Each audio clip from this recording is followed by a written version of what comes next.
Marvel के नए युग की शुरुआत हो चुकी है, जब दुनिया को बचाने के लिए अवेंजर्स नहीं आते तो काम संभालते हैं थंडरबोल्ट्स। लेकिन क्या ये हीरोज हैं या कुछ और?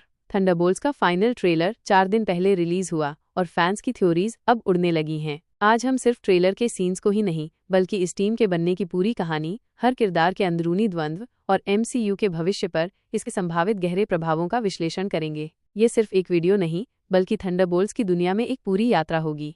जब दुनिया का एक हिस्सा अपने मिशन में फेल हो जाता है तो एक नई टीम आती है, थंडरबोल्ट्स। लेकिन ये टीम कैसे डिफरेंट है अवेंजर्स से? क्या ये हीरो बनेंगे या विलन? इस सवाल की जड़ में है वैलेंटीना एलेग्रा डी फोंटेन का रहस्यमय किरदार। वह इन बिखरे हुए और दागदार लोगों को क्यों इकट्ठा कर रही है? क्या वो सच में दुनिया को बचाना चाहती है या उसके अपने कोई गुप्त एजेंडे हैं? ट्रेलर में उसके कुछ इंटरैक्शंस बड़े ही चालाकी भरे लगते हैं, जैसे वो हर किसी को अपनी उंगलियों पर नचा रही हो। क्या वो निक फ्यूरी की तरह एक मास्टर प्लानर है या फिर वो सिर्फ अराजकता पैदा करना चाहती है? हमें ये भी देखना होगा कि सरकार और बाकी दुनिया इस नई टीम को किस नज़र से देखते हैं। क्या थंडरबोल्ट्स को तुरंत स्वीकार कर लिया जाएगा या उन्हें हमेशा संदेह की नज़रों से देखा जाएगा?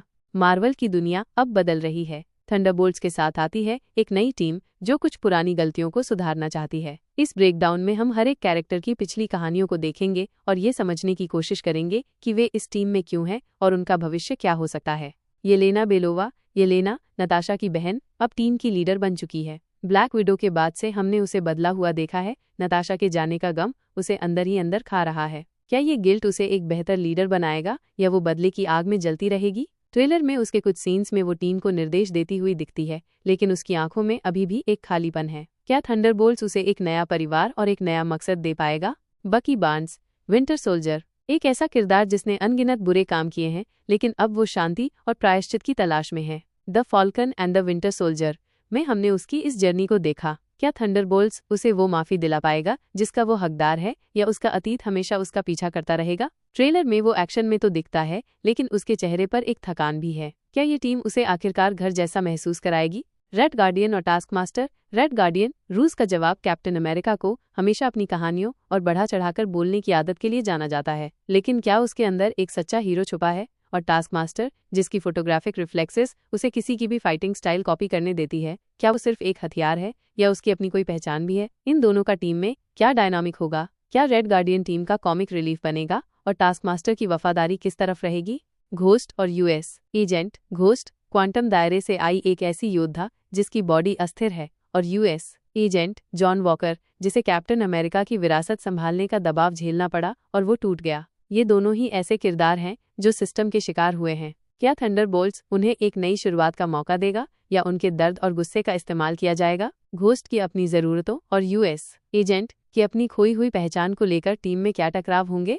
और अब वो किरदार जिसने इंटरनेट पर तहलका मचा दिया है, सेंट्री। कॉमिक्स में रॉबर्ट रेनॉल्ड्स एक ऐसा शख्स है जिसके पास अनकही शक्ति है, लेकिन उसकी मानसिक अस्थिरता उसे और भी खतरनाक बना देती है। द वॉइड नाम की एक डार्क एंटिटी उसके साथ जुड़ी हुई है, जो उसकी शक्तियों का नकारात्मक पहलू है। MCU में सेंट्री को कैसे इंट्रोड्यूस किया जाएगा? क्या वो सच में वैलेंटीना का सीक्रेट हथियार है? ट्रेलर में उसकी सुनहरी चमक एक मसीहा जैसी लगती है, लेकिन क्या इसके पीछे कोई भयानक सच छुपा है? अगर सेंट्री विलेन बनता है तो थंडरबोल्ट्स ही नहीं, पूरे MCU को एक ऐसे खतरे का सामना करना पड़ेगा जिससे निपटना लगभग नामुमकिन होगा। क्या थंडरबोल्ट्स के पास उसे रोकने की ताकत होगी?